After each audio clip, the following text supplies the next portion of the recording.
आज आमचं देवघर साफ करायचं आहे.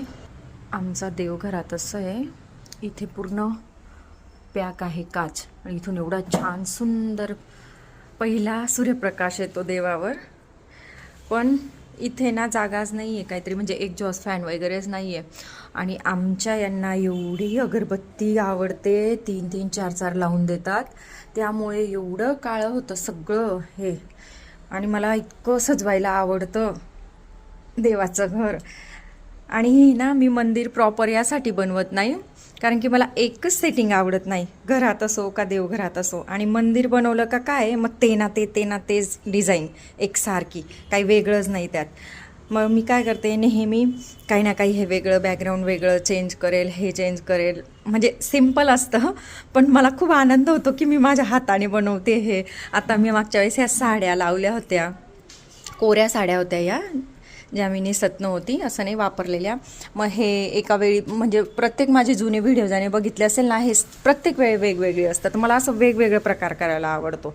मला असं वाटतं की खूप सुशोभित म्हणजे खूप महागाचं मंदिर बनवणं वगैरे ते महत्त्वाचं नाही, पण आपण जे बनवतोय ना आपल्या हाताने, तो आनंद खूप वेगळा असतो. आपण जे सजवतो ना मंदिर, तो आनंद खूप वेगळा असतो. हे आम्ही एका अष्टमीला केलं होतं. माझी मैत्रीण वर्षा पटेल आणि आम्ही दोघांनी मिळून आम्ही सगळी शॉपिंग केली होती शालीमारमधून. आणि हे खूप म्हणजे दिसायला इतकं सोपं आहे ना, पण एवढी मेहनत लागली याला खूप.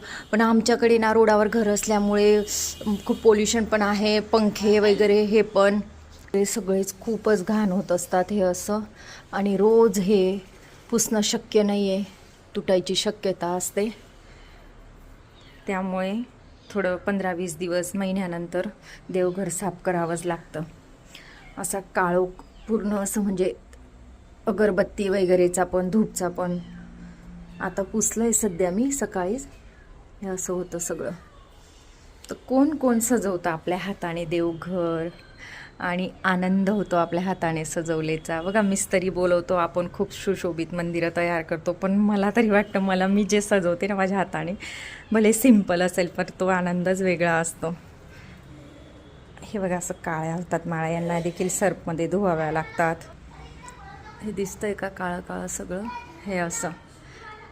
आज आमच्या सासूबाई स्नान घालणार आहेत देवबाबांना. आमच्या देवबाबांचा मुकुटही आम्ही साध्यावरून इकडे आलो तेव्हा कुठेतरी ठेवला गेला आहे, बनवायचा राहिलाच आहे. हा एक पाळणा आहे चांदीचा, याला घासावा लागतो वेळोवेळी.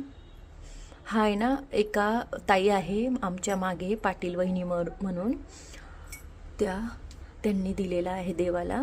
त्यांचं मला माहिती पण नाही, त्यांनी ना त्यांच्या मुलीला काहीतरी होतं बाळाचं, तर ते कधी नमस्कार करून देवाला मानता बोलतात ना, ते करून गेले, मला माहीत नाही.